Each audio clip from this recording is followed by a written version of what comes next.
Yeah. Cool. All right. Episode 6 of Welcome to Real Estate Podcast. Episode 6? Episode 6. Episode You're 6. far in, bro. I like it. It's still new. Yeah, but how many followers you got now? 700. Not bad for episode 6. Dude, people love podcasts. I mean, I think they just love information. That, and I would say, like, that's true, especially with real estate, right? Yeah, if you can feed them an education and give them a way to let them formulate their own opinions so that you're not telling them what to do. Yep. That does seem to work. It's funny.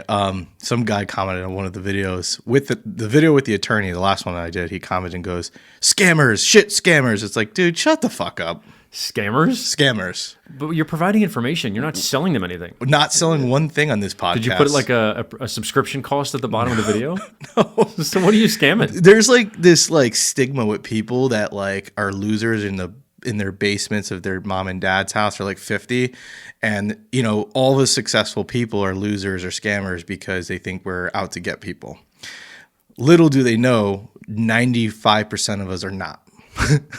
I mean, unfortunately, there are people in the industry, Yep. whether it be realtors or lenders or whatever part of the industry you want to associate with. There are definitely some people that don't do things in the most scrupulous way, and that's just the bottom line, which then makes the rest of us look bad. And to be fair, if there's anyone that calls them out, it's me.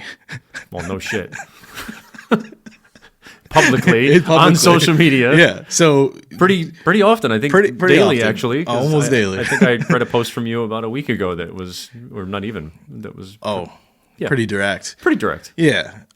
So if you're out here and you want to call me a scammer, just go on my Facebook page. You'll know I'm not.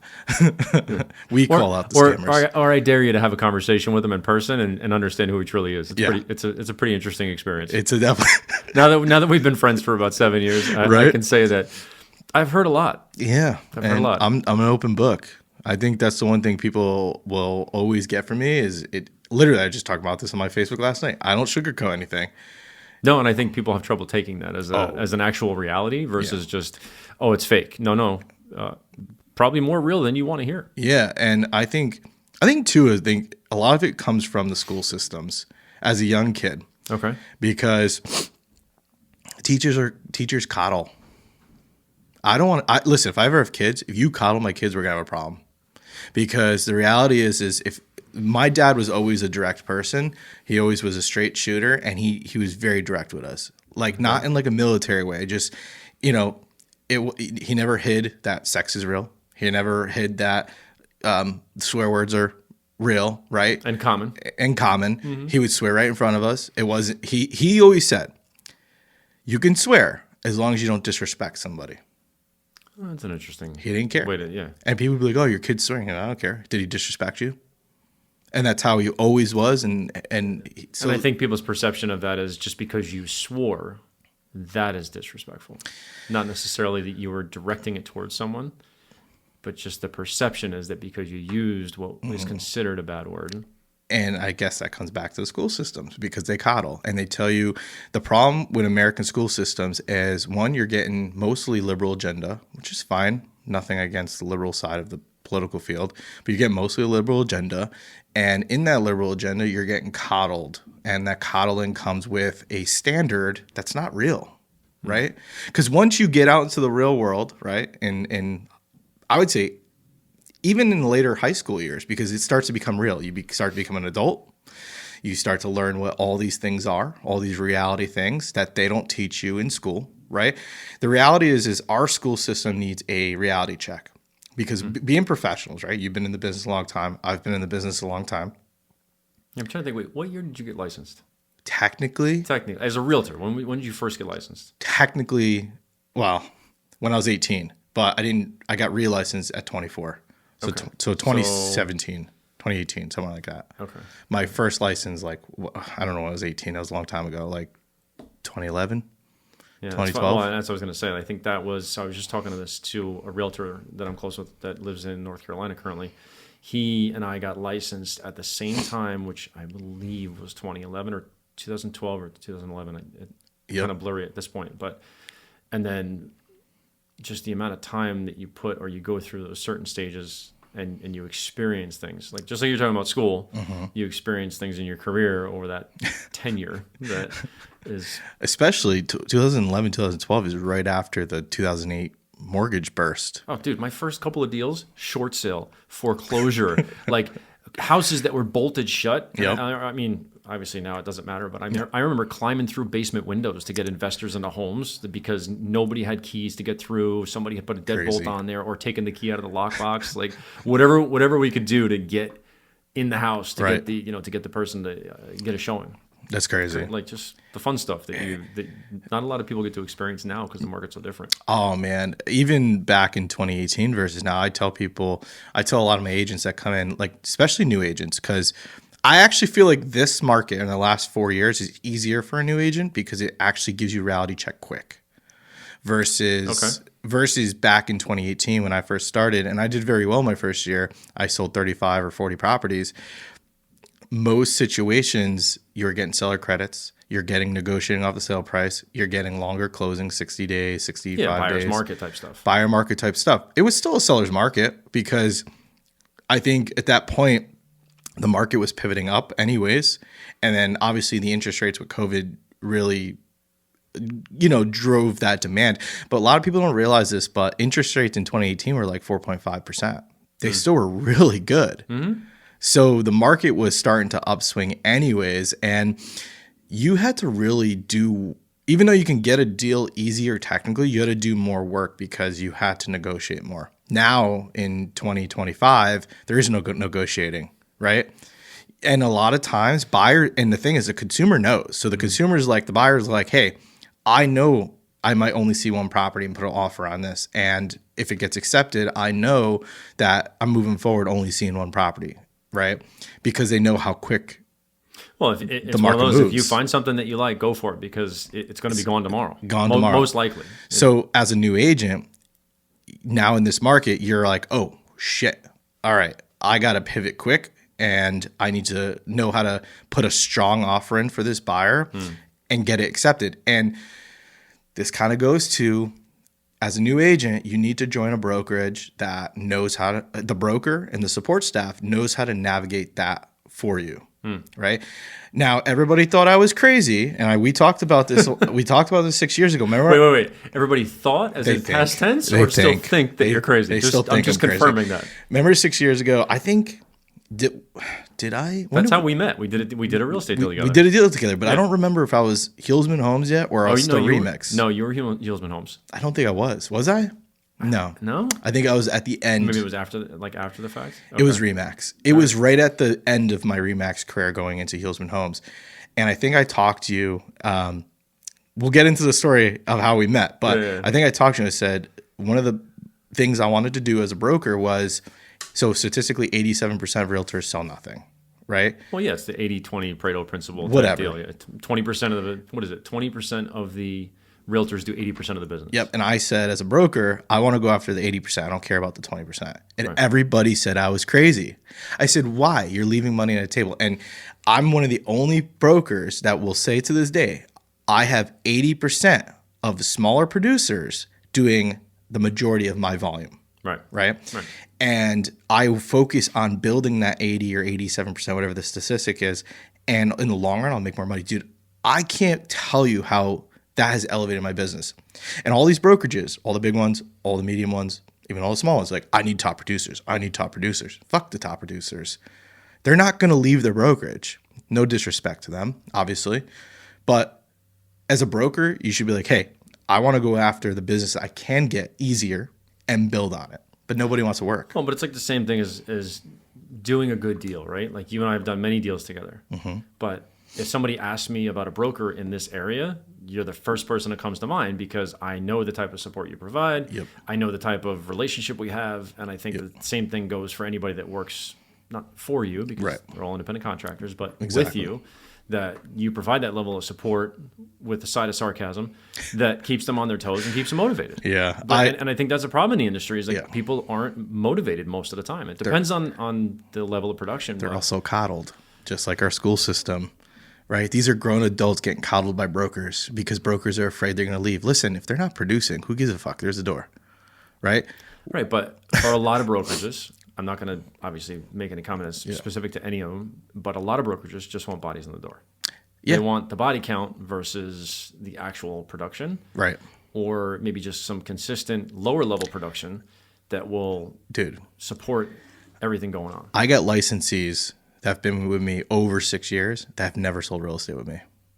And the only reason I keep them on is because I like them as people. They cost me hundreds, if not thousands of dollars a year to carry their license. But I keep them on because I like them as people. And you know what? They respect me. And here's how I look at it. They respect me so much that when they are out in the world doing their thing, talking about real estate, they're always going to talk about Cody at my agent. They're your sales force. That's it. At that point. That's what it is. That's a business model in itself. They're your sales force. That's it. You don't need to be out courting agents as a broker when you have many agents do it for you in the sense that what are they going to say? Right. What don't you do for them? And so, and you know this probably better than anyone, being both in the real estate world. You had a small team. Yep, at one small point. team at one point. And then you became a mortgage broker. But how we met, let's talk about that for a minute. So, you mean how you broke my stones about the septic? Oh, yeah. Yep. So that deal was interesting. I still talk to my client to this day on that deal. I still talk to them too. Yeah. Even though I'm no longer a realtor, I still stay in touch with them. And those clients are friends now. Yeah. Because they had the same vibe. Yeah. I mean, they were both very artistic. Artistic. People, We'll use couples. that word. Yeah. Yeah, that's probably great people. Mm-hmm. I talked to my client from that deal about a month ago. Still in the house in Brookfield, Still in the house in Brookfield. I think they ain't never gonna go anywhere unless like. Yeah, and our clients went to California and they're like happier than can be, and they'll probably never leave. So we had, man, before that offer got accepted, which was not even accepted originally. Right. I probably put 100 offers in for that client.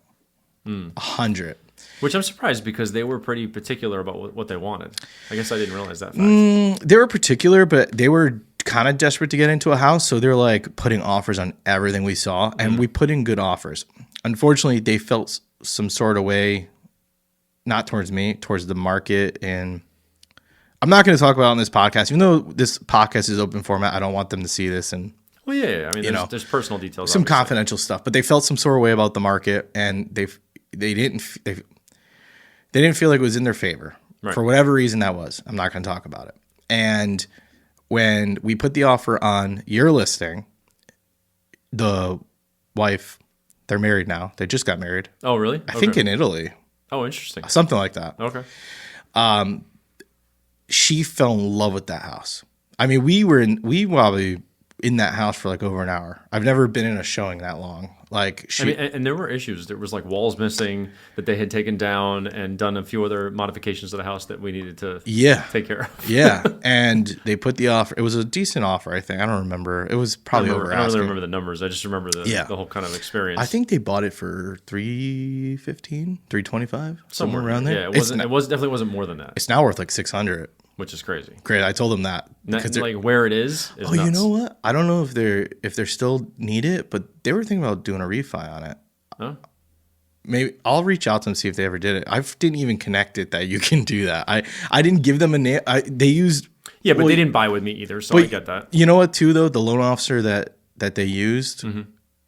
I think they're friends with. So I don't. Maybe that was what it was, but it don't matter. I mean, I appreciate the thought, but yeah. I still got to follow up. I respect those relationships. Like, look, they're just like real estate, right? Like, there's enough clients out there for all of us. So like, healthy competition is one thing, but I respect the relationships. If you're not doing right by your client, then give me a shot. Oh, absolutely. So that deal, you guys accepted another offer. They were so upset about it. And we went back to the drawing board. All right, let's go find another property.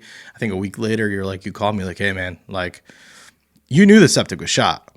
Yeah, I knew there was issues. Yeah. I don't know if I remember exactly you told me. detail, No, but I knew there was issues. Plus it was on that hill. You told me. No. You told me. You're like, hey, listen, like. I'm sure your memory's better than mine. I have a crazy memory. Don't ever challenge me in anything. I can remember shit from like when I was 5 years old. Day, time, Wild. Everything. Yeah. It's a whole part of being a crazy psychopath. So, you call me. You're like, which apparently he's telling the world right now. They all know. It's a good psychopath. You call me. You're like, hey, listen, septic shot, or it's on the way out. We got some issues. Your buyer can do an inspection. They did. Yeah. they loved the house so much. I believe they just were like, we'll take it. Yeah, I don't remember. I don't think we did. Did we do any repairs before you guys bought it, other than like fixing the wall issues, like I don't think the so. structural stuff that we had going on? We did a conventional loan. Because we had opened up, if I remember right, they had one bedroom that they had taken down the walls because they were using it as an art studio. It was the basement though, so I don't think it was that big of a deal. Oh, okay. Yeah, but we moved forward on it. You guys gave us a good deal. It was a smooth closing, and first day you met me, you were like, "What the fuck is this?" Dude shows up to a showing in sweatpants and a t-shirt. I'm like, really, bro? As I'm in right now. But talking to you on the phone, it was a different experience. So that's why when I met you, I was confused. I'm like, wait, is this the same fucking guy? Like, what's going on here? So, but I get that from that day time. forward, I never doubted you because it was like, Yeah. okay, whatever. This is just him. probably And your you've never changed since that day. You have not changed who you are, how you dress, what you do. Like, No. so at least you're consistent. I'm probably the most consistent person you'll ever meet. But yeah, you were like confused. You're like, all right, this whatever. That was probably your smoothest closing ever. When you came out of the car, I was, Cody? You know what's funny? I actually get a lot of agents because of that in the recruiting sense. I can imagine that. Because on the phone, they never meet me in person. On the phone, they're like, wow, this is like easy. Like I make every deal easier. I'm not an alarmist. I tell clients straight up, like, listen, inspections happen. My dad's a builder or whatever. He's a contractor. He's not a builder. Same thing. My dad's a builder. If you want to know if something's a serious problem, I have no problem sending a couple photos to him, having him come look at it after the inspection. Yeah. A lot of them are like, Cody, we trust you, and deals move forward. I never had deals fall apart because of inspection unless it was really fucking bad. And usually, if it's really bad, it's on part of both agents to, if you have a willing seller and an able buyer, to negotiate the terms that work best for both. Yeah, but the one thing I don't like, and I have a few agents that do this, and I avoid I don't like it, but they're independent contractors. They bully the inspection. Like the inspector? No, the inspection. Gotcha. Like all these things, and I look at their inspection request, and it's like 30 fucking items, which I get doing what's right by your client. But are you, though? Because I feel like if you're like really like, unless like in the beginning, before the inspection, you and the inspector should be like, hey, listen, things are going to show up. But if it's a $200 fix, are you really going to harass a seller over it? Right? And when you got these lists, 30 items, and it's all like $50 fixes, $20 fixes, an outlet cover. Like, come on, man. Like, let's get the transaction done. You're buying a house you're going to live in for 30 years. You're going to tell me you're not going to replace a fucking outlet? I mean, putting the realtor hat on for a minute, right? My speech always was, inspections are designed to protect you. Yes. And give you information about the home. Mm-hmm. The things that typically are negotiated upon are health and safety related items. For sure. Roof, water leaks, water in the basement, mold, broken windows, maybe broken glass, step issues, or some sort of support issues, like with the deck with like improper supports. Or absolutely. Those are the types of things that you're not buying a brand new construction. If you are, it's a different story, but most people are not. And whether it's a 5-year-old house, a 20-year-old house, 50 or 80-year-old house. I had a deal. Was a smooth. The seller was buying another house. He bought an $800,000 house with me, and he was selling a $300,000 house with me. Okay. I had the buyer on his sale. It was off market because he's like, Cody, I know you're the man. If you got a buyer, just make it happen. And I did. But it was an FHA buyer. The house is beautiful, but it had a lot of peeling paint in the deck. It was probably, if you hired a painter, it probably would have cost $4,000 to paint the deck because it was a big deck. All right. I looked at everybody and I said, listen, I sold you this $800,000 house. It wasn't a big commission because it was one of those, we listed on the MLS for you for $500. I still made like 2%, maybe 1.75, whatever. It doesn't matter. You're talking about the buy side of the seller that you're working with. That deal was good. Okay. But his $300,000 house, I had the buyer and him on. Sale. Yeah. Okay. So you brought the buyer. I brought the buyer. Gotcha. He was a seller. But I knew I already made this money over here. It's like a $15,000 or $16,000 commission. That deck, I looked at it, bro. I said, listen, guys, I said, both buyer and seller are cool ass people. I talked to them, both still very nice people. But I looked at them and said, listen, I'm going to go and scrape and paint that deck for you. I'm going to physically go and do it myself. And I did. Get the fucking deal done. That's it. Realtors, and this is a message to realtors. roll your fucking sleeves up and get the deal done. I mean, most people are not scraping a deck. I'll scrape a deck. But I've done that, not scrape the deck. I've sent the power washing company out, power wash the deck, get rid of all the peel and paint, sent the paint sprayer out there. Now, will I do it for everyone? No. If you're a dick to me, I ain't touching that deck. No, but you had good reason, obviously fiscally related, Yes. to keep the deal together. Yes. And in that aspect, why not? Yeah. Right? Like Right. you're getting paid, you're making money, you're keeping everybody happy, you're keeping the deals together. Building relationships. Well, yeah, of course, but I'm just saying in a general sense, right? Yeah. Like they're going to look at you and go like, "Wow, this guy, no matter what, okay, so yeah, he got some money here, he got paid here, but he found a way to keep everybody happy, and he wasn't afraid to get his hands dirty." Yep. And that's a message to all realtors. Like, no offense, your suit and tie. Yeah, but I know how to roll up my sleeves. You know that. You do that. You do. Take off the suit, go roll up your sleeves. If you can fix something for a few $100 Yeah. and it wastes 8 hours of your life, go do it. Because at the end of the day, yes, it's not your job to do it, Yep. for sure. But secondly, you're building those long-lasting relationships. That seller/buyer on the other side will always remember that I did that. And they're going to be like, Cody's my guy. And actually, that seller/buyer, I still talk to. He's a car guy. We talk about cars once in a while. He swears by me. Right, and you created a super fan. Yes. And that's going above and beyond. So just a quick story. I have clients right now purchasing their second primary residence with me over the past few years. Nice. They've stayed loyal. We had some challenges with their first property. They're a married couple. She owned a small property before they bought the house together, and they made some changes, and his parents were aging, and so there was kind of some movement of stuff there. So we get him pre-approved, kind of unique financing because he's a business owner, Right. and so kind of a specialty program there. We get him approved. They get under contract. We're going through the approval process, going through conditions, get the appraisal done. Appraisal's good. We're 3 weeks in to a 5-week setup closing based on the seller's request. Right. The seller unexpectedly passes away. Oh, jeez. 3 weeks in. I'm dealing with that right now on one of Joey's listings. It's insane, right? So She didn't die yet, but so basically, like I want to say 3.5 weeks in, like a Wednesday, we find out the seller's really ill. Everybody's freaking out, obviously, because they're worried that what happens. Yep. Like the seller wanted to sell, the buyers wanted to buy. Obviously, nothing personal. We felt terrible about the seller's health conditions, but everybody was still wanting to move forward. They Right. still wanted to buy the house. did they have to go through a probate? Yeah. Oh, they So we did. had to unlock the rate, and basically we continued to get all the conditions resolved and wait for probate, which was like 3 weeks. And in the meantime, Did it cost him to unlock the rate? yes and no. Oh, okay. There's definitely a back end to it. So Oh. we unlock the rate. We continue with conditions. In the meantime, the buyers are 8.5 months pregnant. Oh, wow. She goes into labor early, right after the seller dies, like a week my later. God. So now we're we're a week and a half, 2 weeks into probate. The process, they're working on that. She has her baby, or they have their baby. Right. Wonderful thing. It's their first child. Like I'm staying in touch with them. They're sharing pictures. It's wonderful. Obviously stressful in the meantime because they're still got this deal in the back end. The attorneys get all the probate stuff straightened out. We go back under the rate lock. We fix everything. We're clear to close. The lender issues a closing disclosure, and because we hadn't locked the rate because of the issues with probate, rates had changed. Oh, man. All of a sudden, their rate is 0.5% higher.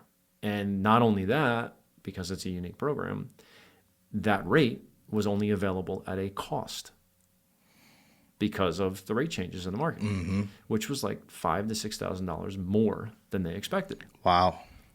because of the market. Right. So we have a conversation.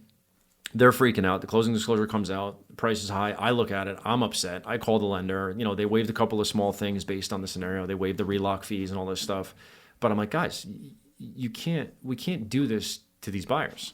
I feel like it's on my face.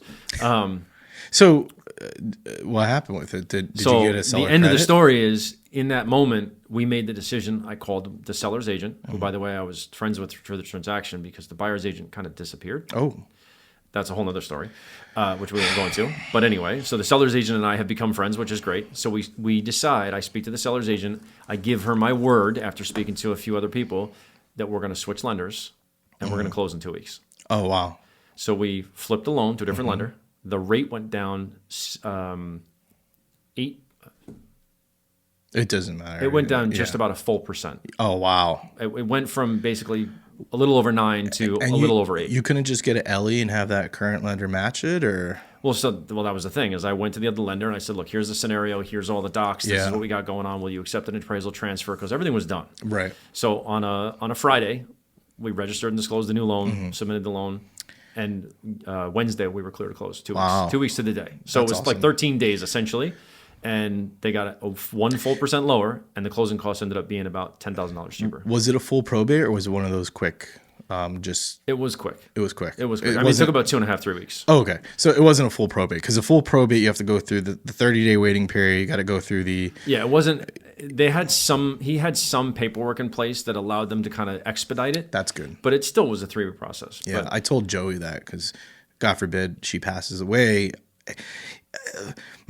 Attorneys, I can't, dude. It's a struggle. Well, because in his situation, the attorney's not telling him that it's got to go to probate if she dies. I'm like, Joey, you got to prepare for probate. He's like, well, he didn't say that. Like, you got to prepare for that. You got to prepare for it. And depending on what's in place, right, it could be a long 60 to 90 days, or it can be a quick 1 to 2 weeks, depending on what that looks like. Right. And the problem is the house is in an LLC that doesn't exist anymore. So now you're going to have to...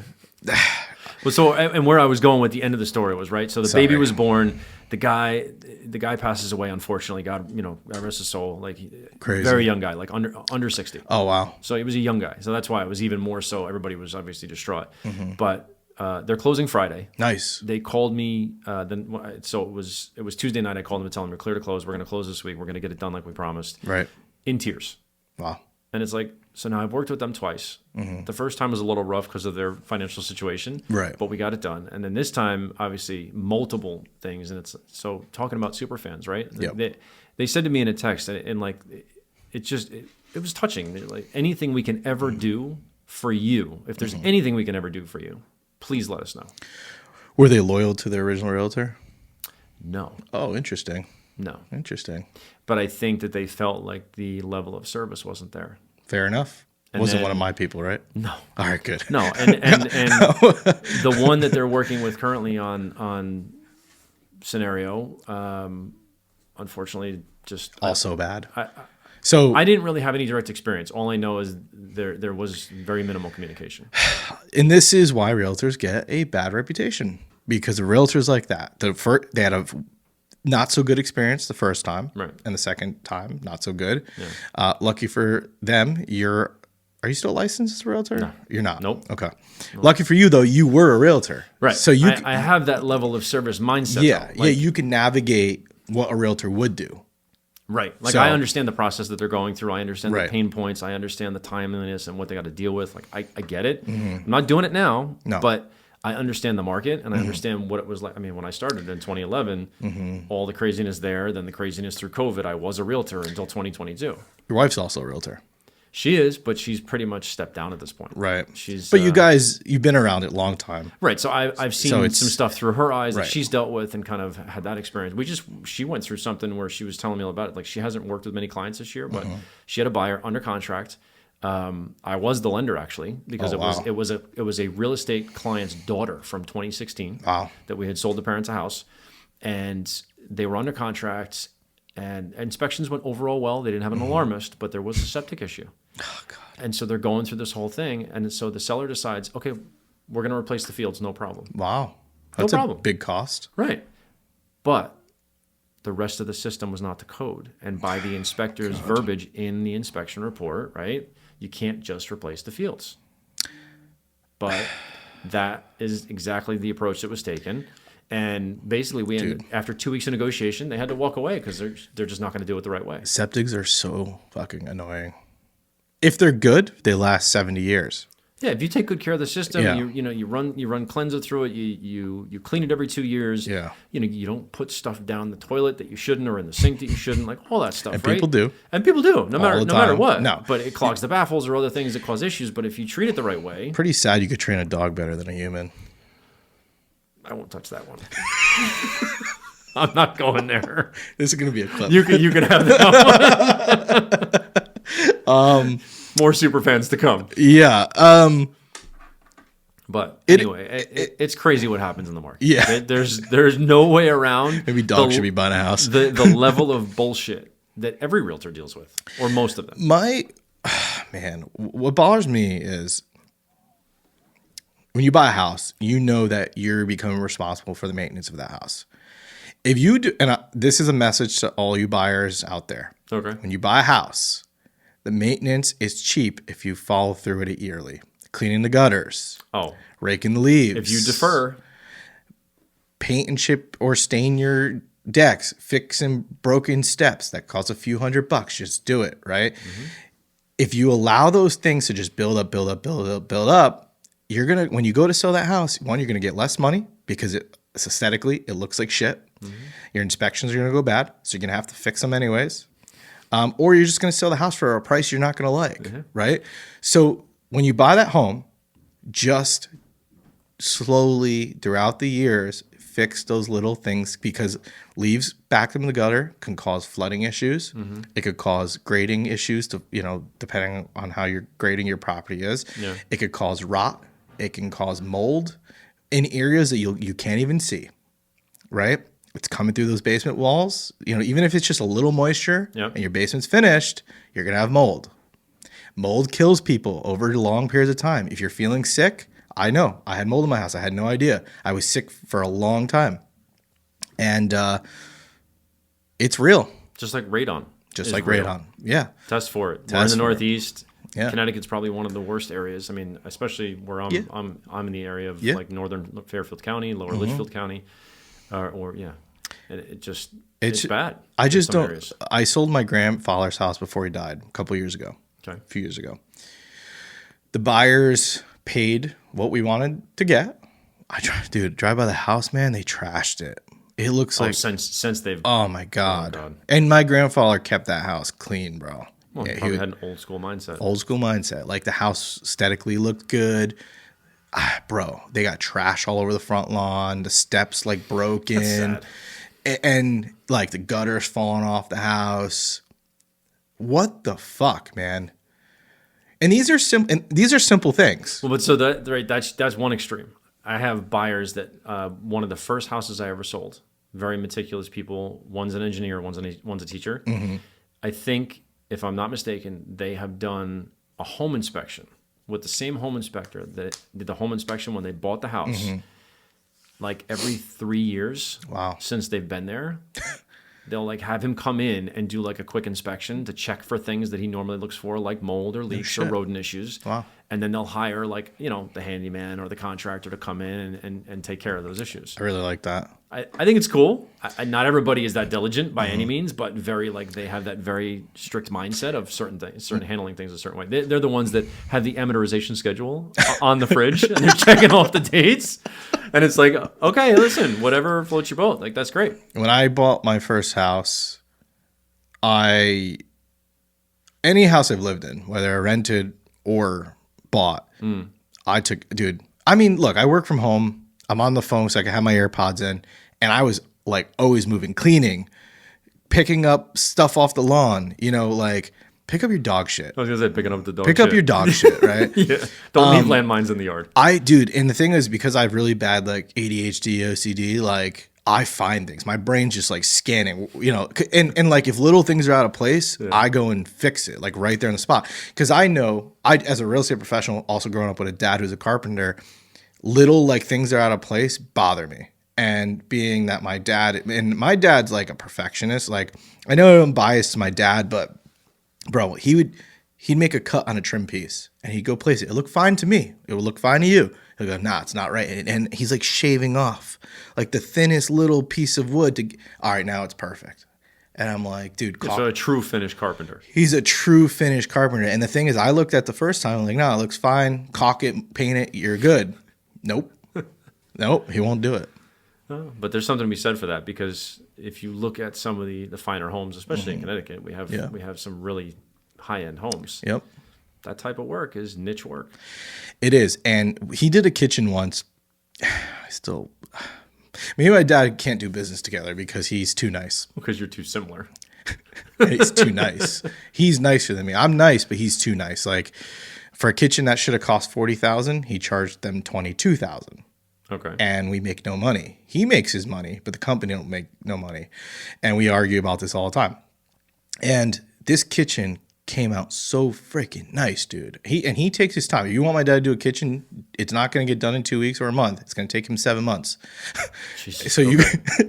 I'm telling you, like every little fucking detail, like, and I'm not even that bad. For me, I'll cut it, put it in place, caulk it, paint it, and move on, and it'll look professional. But dude, he had this, so the ceiling kind of bowed a little bit. You can't really tell. All right. You can if you're putting a flush board up to it. Yeah, but you, again, caulk and paint it, you'll never know. Right, you cover it up. This man took the trim piece for the cabinet. Now, this trim piece comes from the manufacturer. Yeah, it comes from the manufacturer. Because it's fit to the cabinet. Because the ceiling was kind of like molded out, it was kind of like bowed a little. He took this trim piece, took his table saw, and he literally and he drew the line and took the table saw and actually finished it. Finished it to the bend in the ceiling, and it looks straight. That shit blows my mind because I mean the level of detail there is pretty crazy. My brain could never think like that. My brain's just like, fuck that. Your brain would fritz out if you were trying to think like that. Yeah, because I'm like, for me, mathematically, my mind's like, okay, if I take another hour on this, I'm losing. What do I charge myself an hour? I charge myself $200 an hour. I lost $200. Right. That's how I look at it. But for him, he don't look at it like that. And not that I'm greedy or anything. It's just I see my time value is different than his. No, but contractors have a different mindset too. Especially one like that. Yeah, well, yeah. It's crazy to me. So seeing different personalities out in in the world, whether you're a contractor, broker, mortgage broker, real estate agent, all the personalities make our industry.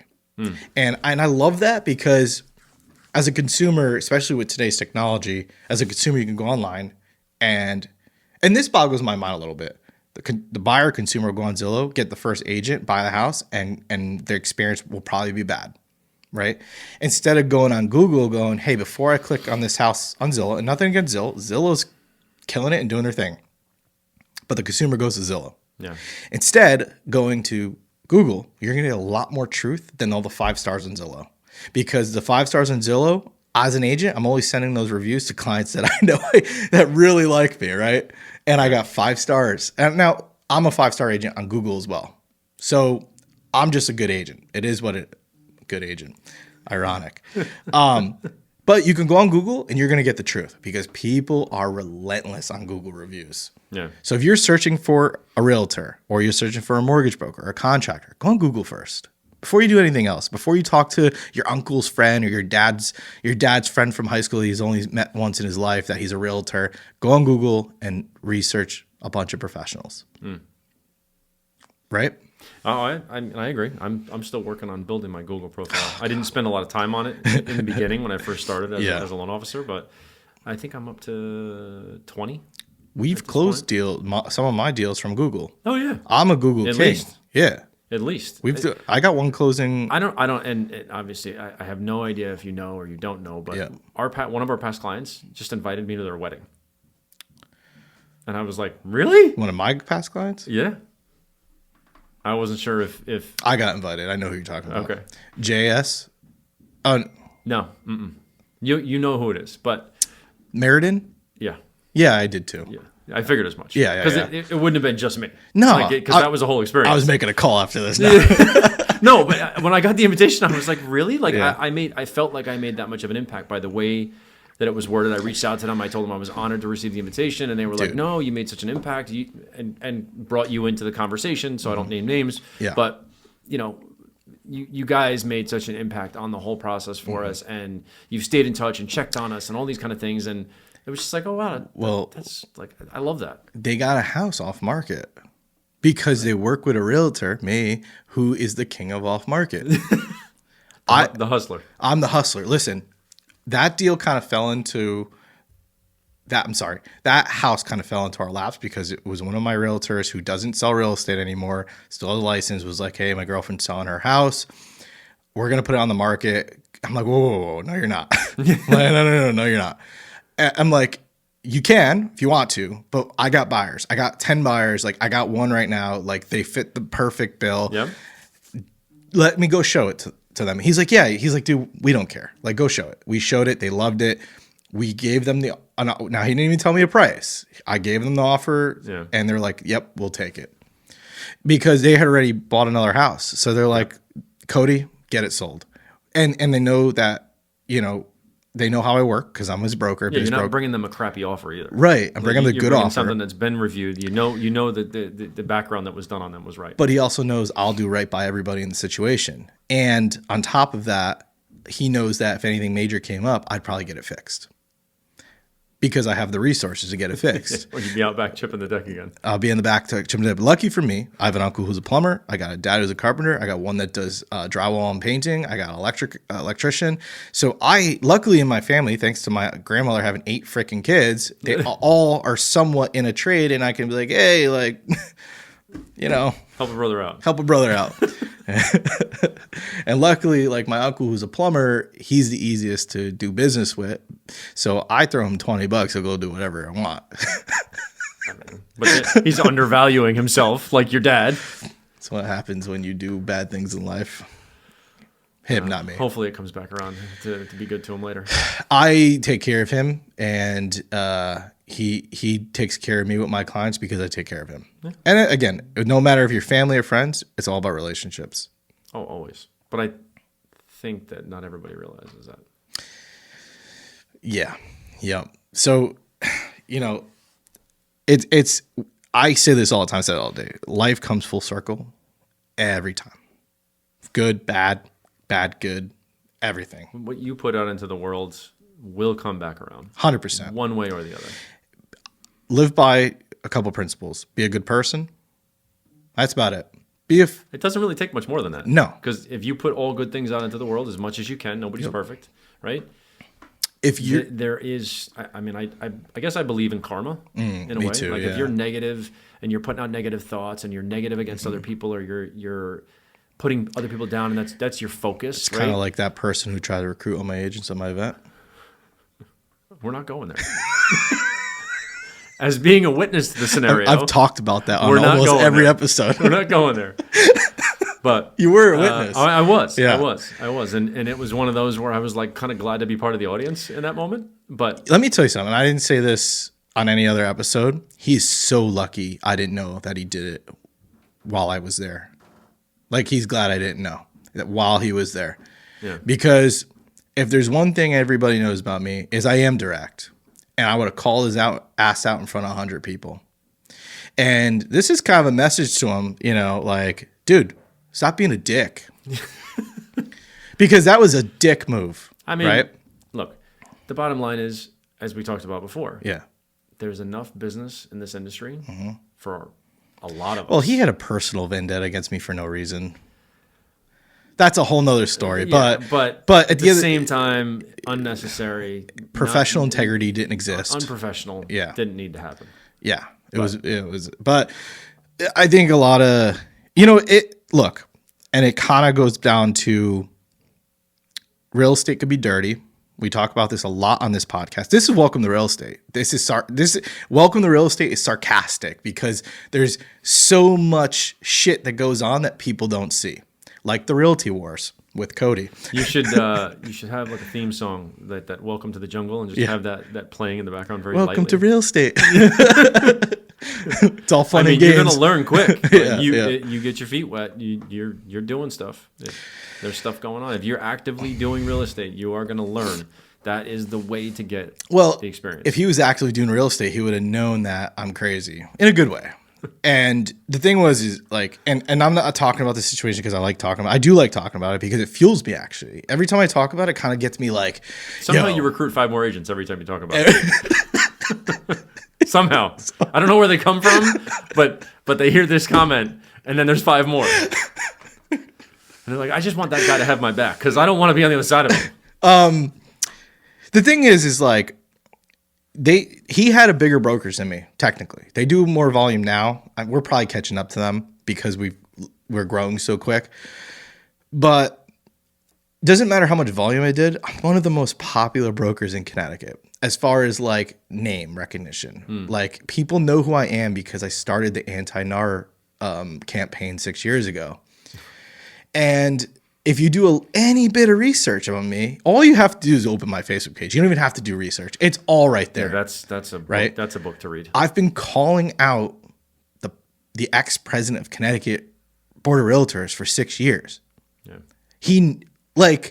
And he's friends with the broker of that guy's business. Good friends. So if you did a little bit of math, you'd be like, all right, let me not kind of trigger this guy. Yeah, let's not start that war. Yeah. But And I think that's why we get along, because we have a lot of similar values. We're respectful. We do business good. and we've had some disagreements. Oh yeah. We've had a couple where you were like, no, you're wrong, or no, I don't agree. We've had a few heated texts. Yeah, oh yeah, without a doubt. But you're like, dude, and I'm like, dude, just stop it, because you are relentless. I will say that, but in I a think good that way, though. the bottom line for like our relationship has always been good because we are just honest with each other. Yeah. Like whether we were in agreement or not, it was kind of like, all right, look, let's just figure it out. We'll move past it. There's a fine line of respect, Yeah, and professional courtesy. professional courtesy. We became friends. We got similar values. We're just straight shooters, man. Like, I think that's not everybody likes that though. no. And I think The world likes it. I don't think people close to you like it.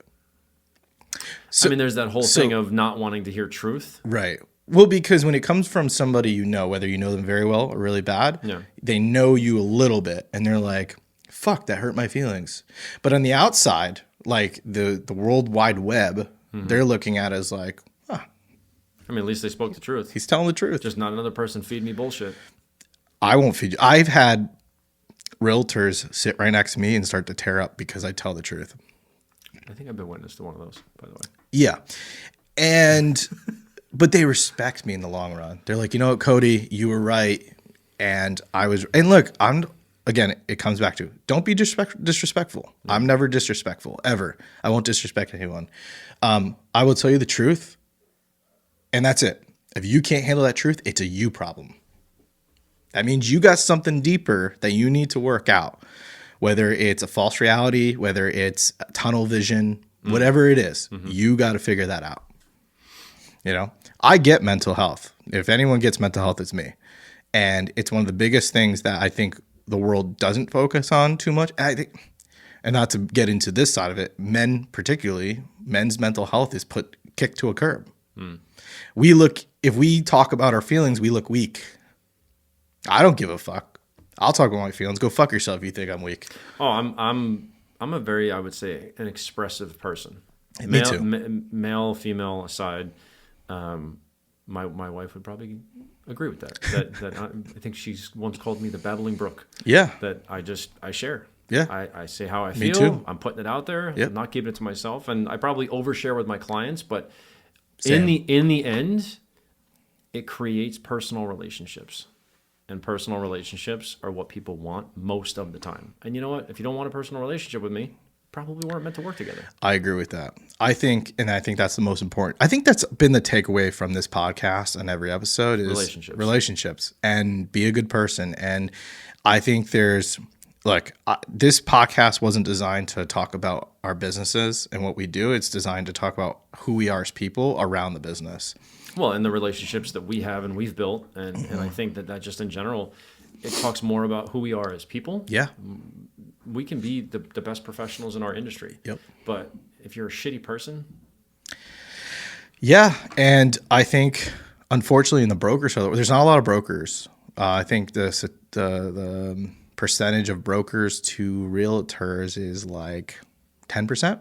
Probably 10%. I know when I was a realtor, when I first started, the conceptualized version of that was always like, oh, well, the key word to broker is broke. Because it was always hard to put together that small business mindset of how you pay all the fees and deal with the E&O and deal with all the legal shit. And it's like, who wants the headache? I put the broken broker.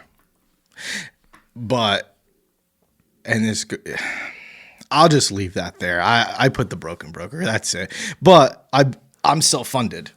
All right. And I grew up poor and nobody ever gave me a handout and I built my business. If you want to do it, stop being a lazy piece of shit.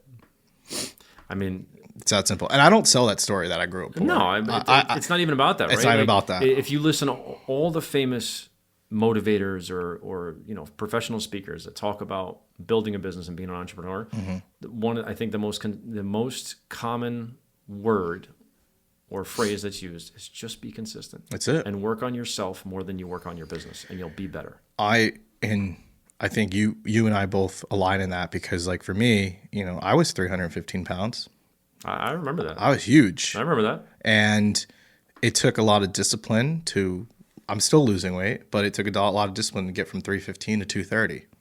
And I basically took that after, the winter. I went through a lot of mental shit last year, but I focused on my health. Yeah, but you had some health issues. It wasn't just a mental thing. For sure. So I lost that weight, but I copy and paste that discipline recently with my business. And you joke about every time I talk about that, I get 5 more agents. It's the discipline. Every time I turn around, there's a new post about a new agent. So it's hard to keep up, which is a good thing. I get a kick out of it. I just love it, dude. Listen, when you have fun with what you do on the basis of, you got to use bad things to fuel you, those situations. So that's not bad. You know what I mean? The suck is a phrase that I've heard, right? He sucks bad. Embrace the bullshit, deal with it, and let that fuel you to move forward, which is exactly what you've done. So I always end my podcast with this. What is one piece of advice you would give somebody? It could be somebody getting the real estate license, mortgage license, a buyer, seller. What is one piece of advice, even life advice, that you would give to anybody? That's a good question. I mean, the something that I heard recently, which was probably my favorite thing, was like, don't necessarily worry about your 1 month goal, 3 month goal, 6 month goal, 12 months goal. Just try to make tomorrow better than today. Nice. That's because we all have shitty days. So if tomorrow is just a little bit better, you're doing okay. What is it saying? Be 1% better every day? That's a different one, I think. But it's if you're 1% better every day, you're like, I forget how the math works, but it's like you're 37% better at the end of the year. And I like 1% better because it's one small thing every day. Do I die at 100%? No, I don't think so. Oh, it's not how the Matrix works? No, cool. I don't think it's one of those like green pill, blue pill things. But it was just one of those, like, I heard the guy talking about it, and I honestly forget who it was. I'm going to go back and find it. But it was a... I get it. Don't worry so much about the future. Right. Just be a little bit better every day. Love that. Somehow, where if yesterday sucked, tomorrow's going to be better. Awesome. As long as you wake up. Well, I appreciate you coming out. Dude, thanks for having me. Absolutely.